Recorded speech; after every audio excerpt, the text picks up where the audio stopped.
Okay, Pez, let us review the entire Border-Gavaskar series for season 2023. That's how I talk about years. I talk about them in seasons.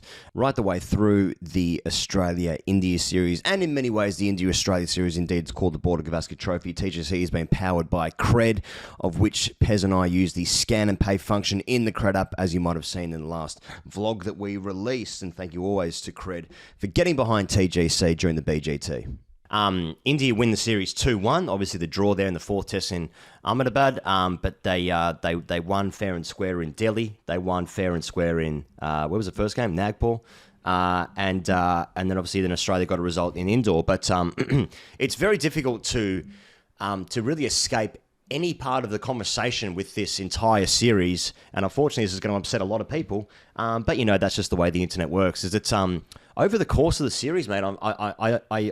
I find it hard to escape the discussion of any point about really four pretty ordinary pitches that we got to see. I mean, obviously the third pitch was somewhere near a disgrace. The fourth pitch was, I suppose, in the end, given that you've seen 22 wickets fall over the course of 5 days, it's not a great advert for the game because people like advertising to last 5 days, generally speaking, anyway.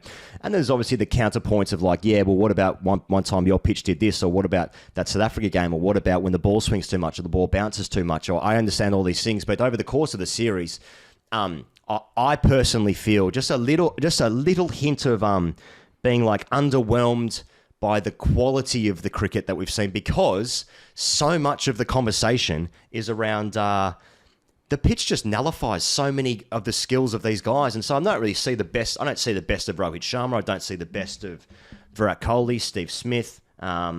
I don't see the best of Umesh Yadav or Shami or Mitchell Stark or Cummins when he played. You know, like there's so many guys that are nullified, and essentially like and fair reward. India win the series fair and square. There's no complaints about that. There's a reason why there's talk of pitches every time a touring team goes over to India and they prepare these absolute shit tips. I mean, it's either the teams that constantly go over there and are concerned about it are wrong, or there's absolutely zero conversation to be had about the decks at all. Now, that is just purely ridiculous. I mean, it's plain and obvious to see that these pitches are silly.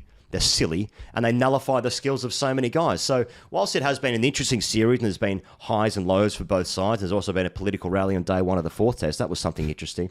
Apart from, or within the first 2 minutes of this, it's hard to escape reflecting on the series with being like, oh, I just feel a little shortchanged because I don't get to see all the guys perform well, you know? Yeah. Well, firstly, cry more. Good. I think that's the first response. Cry me more, right? Why Crimea River? Not to be confused with the Crimea River or the Justin Timberlake song. Yeah. I suppose I'm not sure. I just think I'm not sure anymore, mate, because I've got someone pointing a gun at me right here, and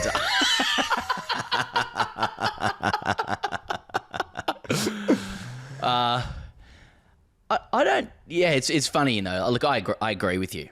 Firstly, and I think that's clear. Like I agree with that analysis. I note that Gideon Haigh, who I just have I think he's the best cricket writer in the world, and he's a national treasure. He's one of the best writers in Australia, and I think he has an unimpeachable record of fairness in the way he covers cricket that you just cannot.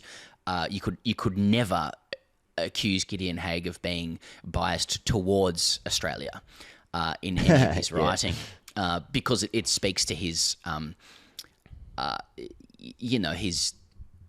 his balance and distance as a journalist and a writer, but he's been withering in his criticism today in the Australian, which is behind a paywall, to be fair, of these pitches. He called them fixed, which is a loaded term, but I think he means that they have been fixed by the BCCI to ensure the maximal advantage was obtained by the home team.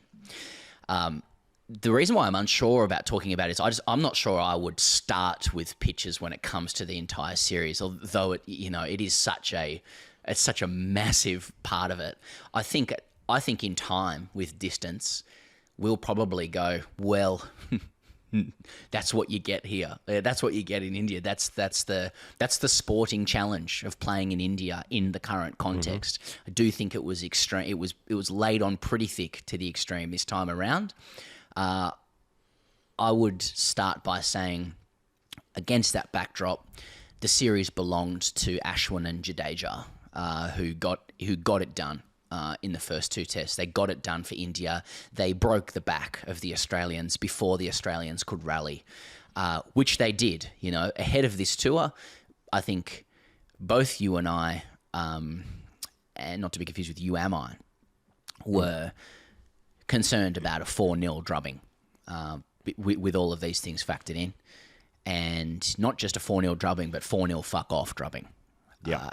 And so it was a successful failure for Australia to finish 2-1 against that backdrop, and but the damage was done by ASHWIN and JADEJA, whose skill in those first two tests and just the impossibility of playing those guys with Australia's poor, meagre preparation, I think, tells the ultimate story. I just think with a bit of distance in time, it'll just be Australia didn't prepare very well, and ASHWIN and JADEJA licked their chops and mopped them up, which is a hell of a mixed metaphor, which is another factor of this series as well, judging by the commentary.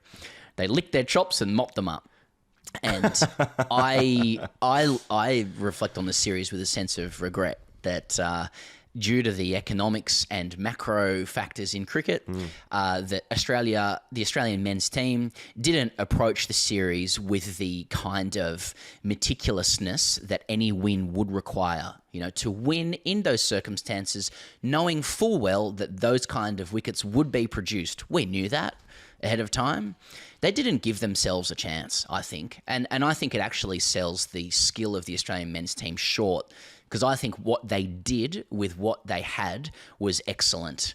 But at the end of the day, it's sport. And in time, it'll just be another 2-1 loss to Australia, the fourth in a row against India. And cry me amore will make sense in that time. The answer to losing 2-1 against India is not let's complain about the wickets that we get. I think it's a part of it, but any future team is going to have to, if they want to win, accept that that's what you're going to get. It's final boss shit in sport, and you have to have an answer to that. I think the way cricket's going is going to make that answer really difficult. Like, unless Australia starts putting blokes in the Ranji Trophy playing for Tamil Nadu, I don't know what kind of deck they have there, but that'll be really interesting to see if they start producing raggers if Pucovski's playing for Tamil Nadu, which I've advertised and advocated for a long time. That's the opening thing I would say. I'd say it's ASHWIN and JADEJA and its preparation. They're the two major things to come out of this series for me. I think that we've maintained, ever since the first test match, like, whilst the wickets have been what they have been, we've maintained that, like, it's all well and good, but, like, you're just going to have to overcome that at some point. Someone at some time is going to have to overcome that. Now, I think you rightly point out that the damage was done in the first two test matches by ASHWIN and JADEJA. But for me, the difference in the two sides, and the part of the reason, well, actually, the main reason why I think India would deserve to win, because India had the better players throughout the series. Now, like that, I don't think that could be more true of certainly AXAR Patel, who I think we predicted and were certainly terrified of for months leading into this. AXAR Patel was just going to absolutely fucking dominate this. I mean, I think his record in India was about 6 with the ball heading into this series. Turns out he's actually Bradman with the bat. He's actually done a revert. He's actually done Steve Smith. He's done a Steve Smith. He's actually going to be a batter in the future. I mean, he averages nearly 100 for the series. He gets out for 79, 79 or 80 in the fourth test match there. So he averages whatever he averages. But it was he is a difference batting at 8. Australia had a long tail, basically with Carey in there at 7, and then into the bowlers from 8 to 11. But our bowlers are nowhere near the skill level of the with the bat as what the Indian players are, and like having ASHWIN, I think ASHWIN batted than 9 at one game. I mean, the guy's got 4 or 5 test hundreds, isn't he? So But AXAR Patel just scoring runs at critical moments. And, Australia, that's one thing I like about when Australia go to India. At least we give them a game. We give them a game there. And, got to say, the same thing in reverse. India always give us a game when it's in Australia, to the point where they've actually won the last 2 series here. And now 4 in a row. So it's actually quite a good game. It's actually a bit too good of a game, if I'm honest. They've given us losses. That's right. We're taking L's left, right, centre, especially on this channel in the comments. But yeah, man, AXAR Patel has just had an incredible series. And sorry, to my point, Australia had their chances, had their moments, obviously in Delhi, with scoring 280, 270 or something. And I've obviously got all these scores right in front of me. So, and Australia having them 5 for 150, 5 for 130 or something like that. Then AXAR Patel comes in and scores another 70, 7 for 130. And AXAR Patel comes in and plays maybe the innings of the series. I know Rohit Sharma scores 120 early on, and obviously Khawaja and Green and Kohli score hundreds. Obviously Kohli with his 28th Test 100, that 186 and Ahmedabad. But AXAR Patel basically wins the series and books India's place in the World Test Championship final with that score in Delhi. And what a fucking player he is. I mean, he's almost like just buying chop out overs in Test matches, even though his record's incredible. Yeah, barely gives you anything. Barely gives you anything to score off with the ball, and then just scores these incredible runs and averages a fucking 100 for the series. Yeah. Fuck. Yeah, it's like it's like India has a ridiculous bench strength. You know what I mean? ASHWIN JADEJA needs a rest. Bring on AXAR Patel, who'll also be the 3rd highest run scorer in the series with the bat. Yeah, man. I've noticed already that some of the reflections on the series in Australia has been that 1 hour of madness costs Aussies the series. I take issue with that. I disagree with that. And I don't think that the idea that Australia collapsing took place over some narrow time period somehow diminishes it, and it makes whatever happened count for less. I also think that read diminishes India's skill too much. Part of that collapse was brought about from the pressure that ASHWIN and JADEJA created. Inferior oppositions make mistakes when the people they're facing are too good. That the collapse was a result of India's skill. I also think that collapse and the decision, and I believe that decision to sweep, though the Aussies claim otherwise, it appears to me to be a collective call.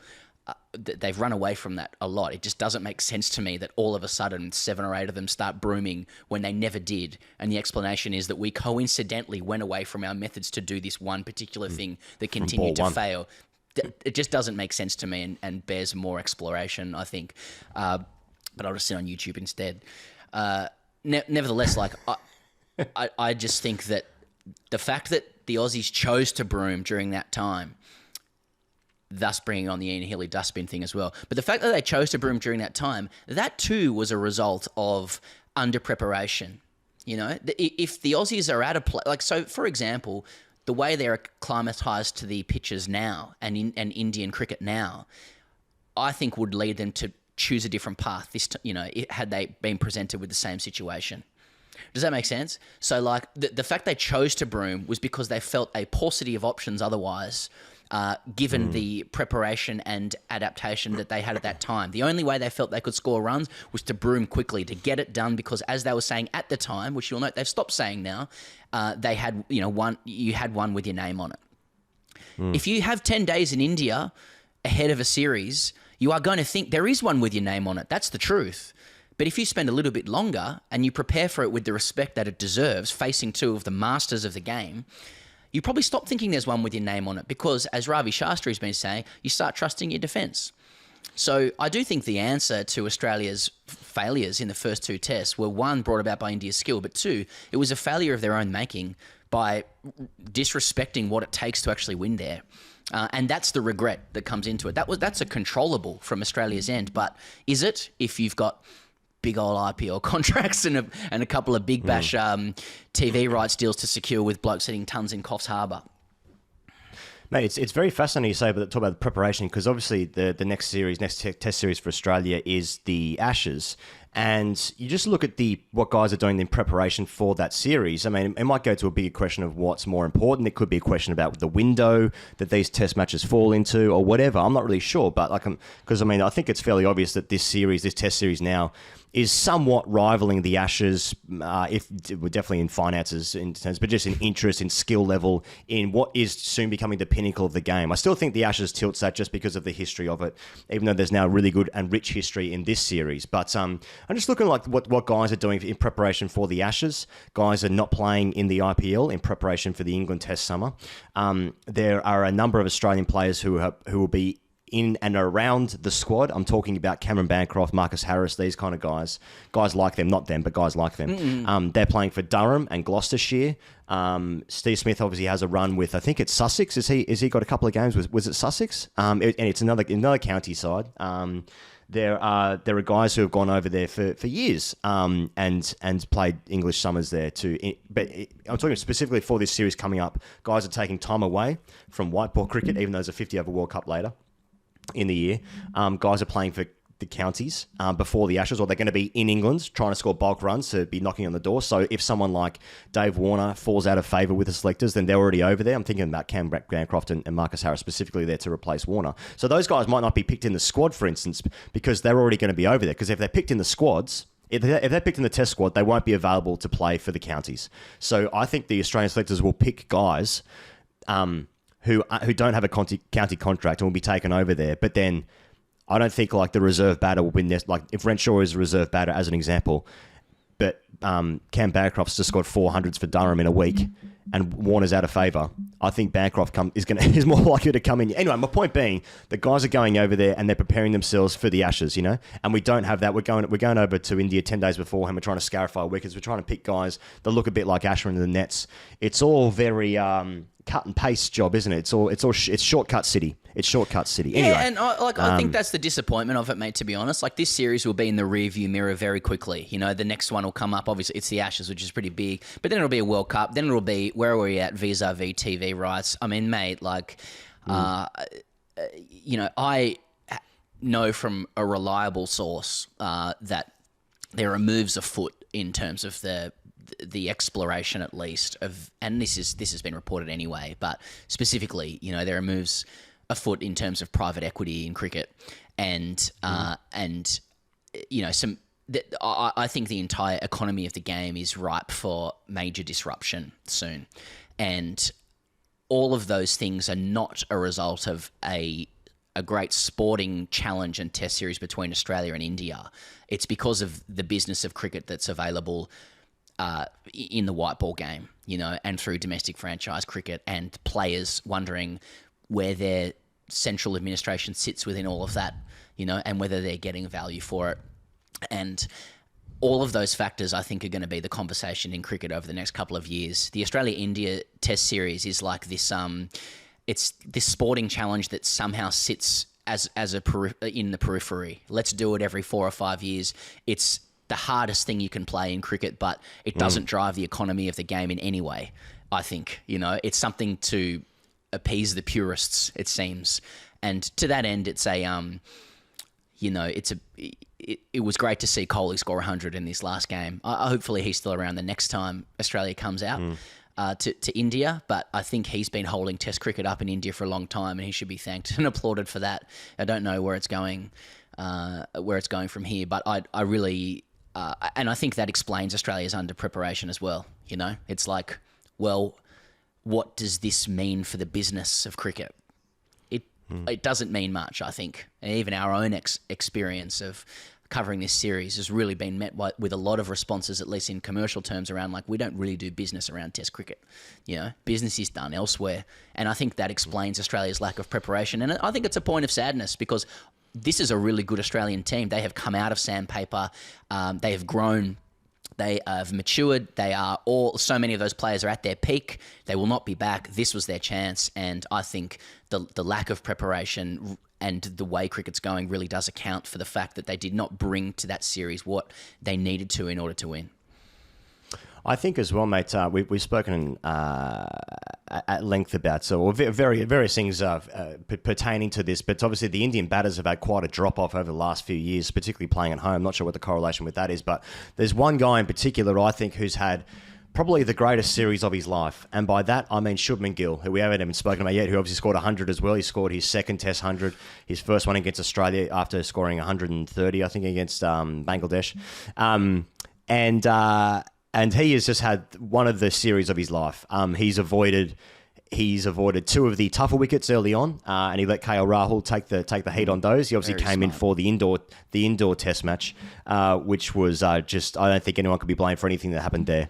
And then scores 100 against Australia on a flat one, and he is just absolutely fucking flying at the moment. He's got hundreds, for the white ball setup, both in T20 and in ODI, and he's now got red ball hundreds as well, bulk hundreds. Bulk, he's got two.